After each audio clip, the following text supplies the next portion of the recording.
Dameshek here. Week 9's in the book, so let's get right to it. Just remember, players and coaches, don't get angry at me if I call your name. Ultimately, I didn't do this to you. You did this to you. Let it begin!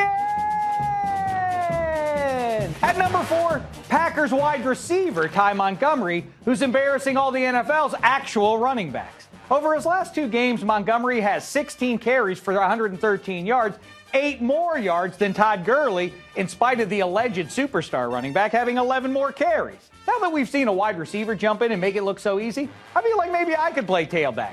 But I prefer a low-pressure situation, so maybe I can just be the Rams QB, where apparently no level of ineptitude is disqualified.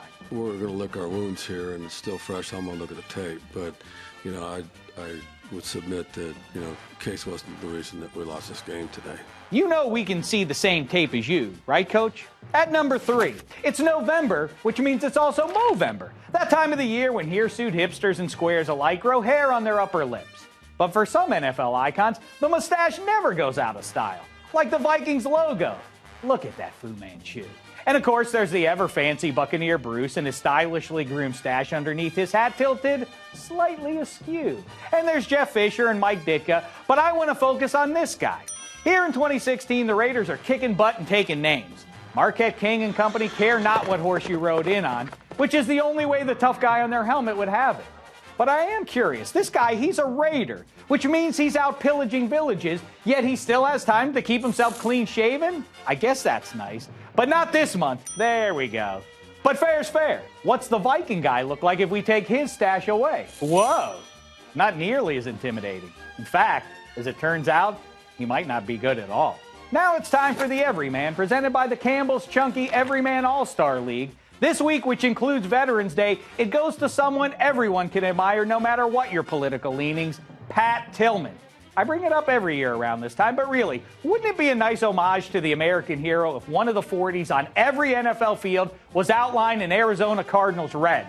For the next 200 years at least, kids would ask why it was painted like that, and parents would tell them, yes, America is already great, thanks to guys like Tillman. And you too, Alejandro Villanueva. At number 2, this week's reminder, pro athletes are indeed role models. Watch Travis Kelce here.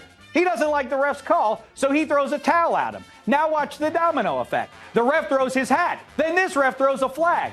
Now the Jags are throwing stuff. This guy's throwing a graduation cap. This guy's throwing shade. Thanks a lot, Kelce. And that brings me to number 1 in this week's brown paper bag of shame, which goes to the Pittsburgh Steelers. Again.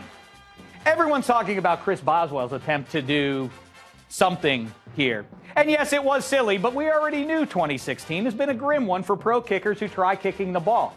Now, if we're talking about swinging and missing, how about Mike Mitchell, a pro football tackler, and his attempt to tackle? Even if they'd been playing two-hand touch, Mike Wallace wouldn't be down here. Embarrassing.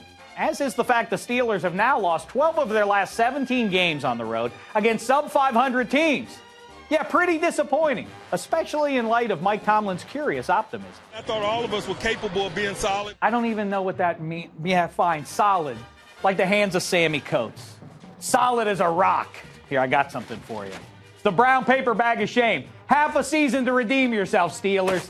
Till next time, try not to embarrass yourselves. Shek.